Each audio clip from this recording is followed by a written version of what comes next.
नमस्कार, दुपारचे 2 वाजतायत. बुलेटिनमध्ये तुम्हा सर्वांचं स्वागत. मी कल्याणी दीक्षित.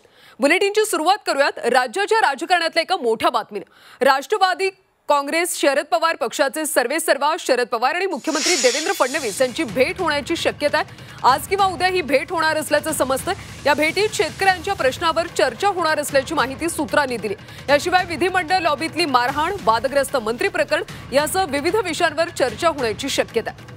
महत्त्वाची बातमी आपण सध्या पाहतोय. शरद पवार मुख्यमंत्री देवेंद्र फडणवीस यांची भेट घेण्याची शक्यता.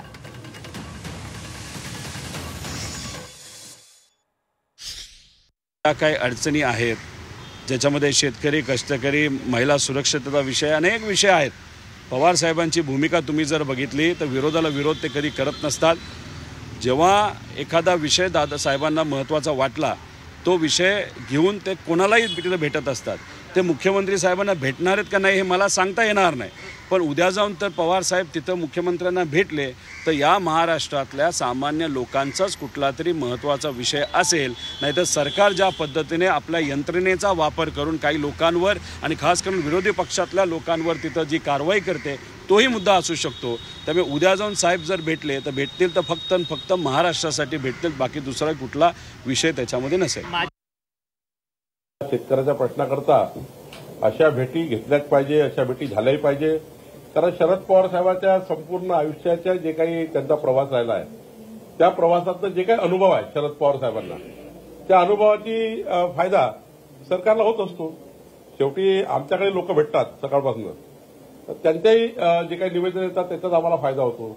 तर शरद पवार साहेबांची जे देवेंद्रजींची भेट आहे त्यामधनं ऊस उत्पादक शेतकरी आहे, त्यांचे प्रश्न आहेत, शेतकऱ्याचे प्रश्न आहे, यामध्ये काही ना काही मार्ग निघेल. शेवटी अनुभवी लोक जेव्हा एकमेकाला भेटतात त्यातनं विकासाचा संकल्प होतो किंवा जे काही प्रश्न शिल्लक राहतात ते सुटतात. मुख्यमंत्र्यांची भेट होण्याची शक्यता आहे. या संदर्भात आपल्याला काय त्रास मग त्यांनी कुणीही मुख्यमंत्री असला, उद्या तू जरी मुख्यमंत्री झाला तरी आमचं काही काम निघालं तर आम्ही तुम्हाला भेटायला येणार. सत्तेवर कोण आहे आणि विरोधी पक्षात कोण आहे हे महाराष्ट्रात पद्धत नाहीये. आम्ही पण अनेकदा सत्तेवर होतो, अनेकदा विरोधी पक्षात होतो. जे कोणी प्रमुख असतात आणि सार्वजनिक एखादी बाब असेल आणि ती मुख्यमंत्र्यांच्या कानावर घालूनच त्याच्यातनं मार्ग निघणार असेल तर अनेक मान्यवर कुठल्याही राजकीय पक्षाचे असले तरी देखील मुख्यमंत्र्यांची भेट घेतात आणि मुख्यमंत्री त्याच्यामध्ये राज्याचं हित डोळ्यासमोर ठेवून, सकारात्मक विचार डोळ्यासमोर ठेवून मार्ग काढतात.